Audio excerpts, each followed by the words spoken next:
cosas. Eso fue lo que se conoció aquel 14 de febrero de 2006, ya ha pasado muchos años. Uno hubiera pensado que después de que este escándalo llegó hasta la Suprema Corte de Justicia de la Nación, en donde fue exonerado este ex mandatario de Puebla, las cosas habrían terminado. Sin embargo, se sabía que la Organización de Naciones Unidas había decidido reabrir el caso. No se sabe todavía si jurídicamente se va a poder. Quiero saludar la presencia de Julio Santos, quien es investigador del Instituto de Ciencias Jurídicas y que para el caso ha accedido a platicar con nosotros. Julio, desde tu perspectiva, ¿se puede reabrir un caso que ya fue cosa juzgada por el máximo tribunal en este país? Bueno, mira, aquí, antes que nada, buenos días. Buenos días.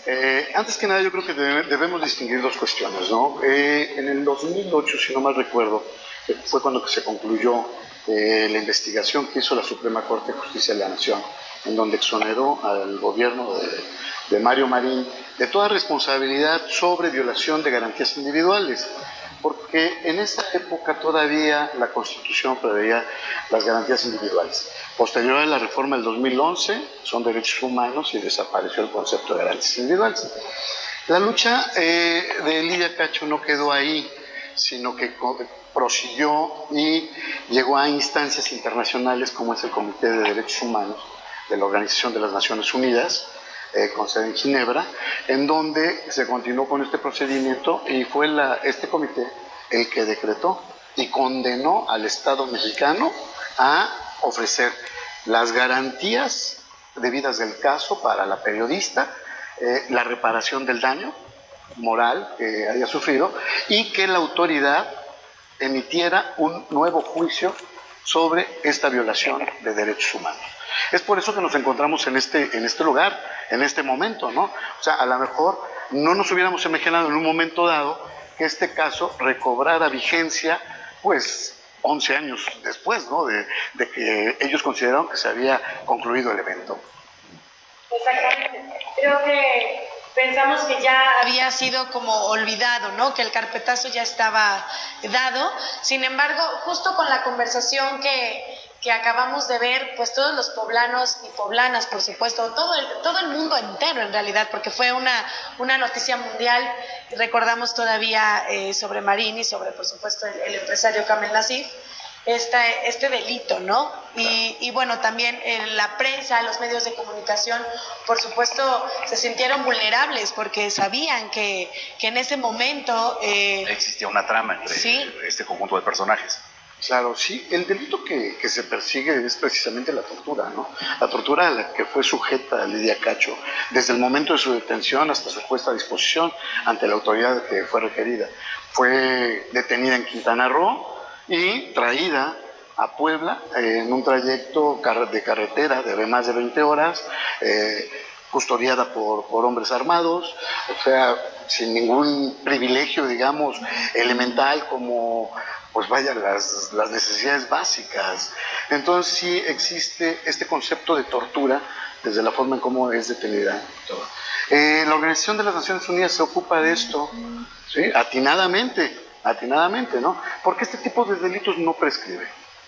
Entonces, a ver, si ya hay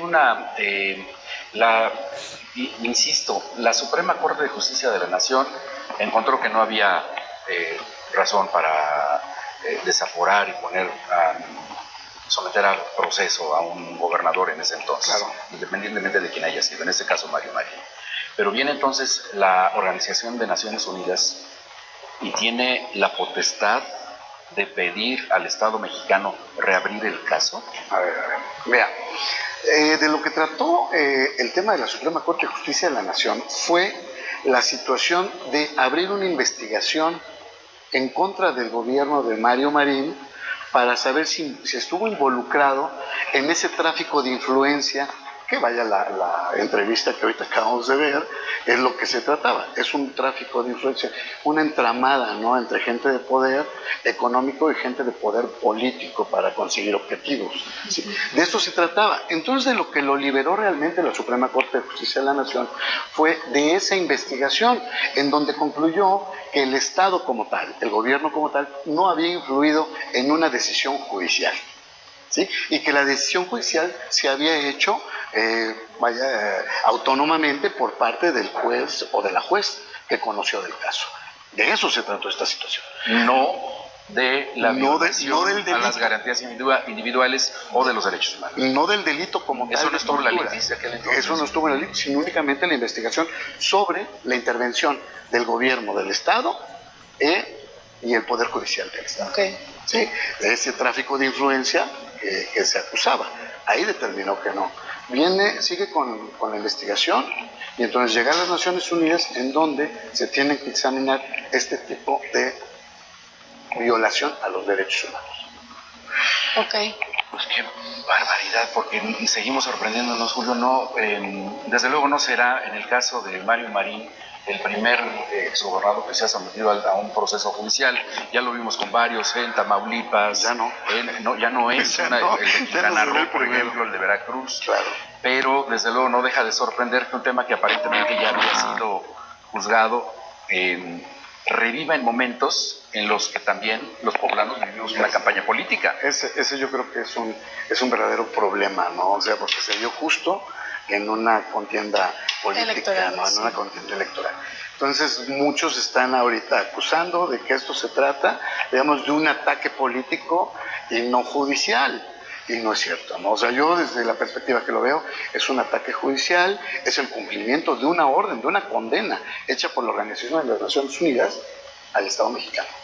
Esa condena había que examinarla perfectamente bien porque está sujeta a cumplimiento y son varios rubros.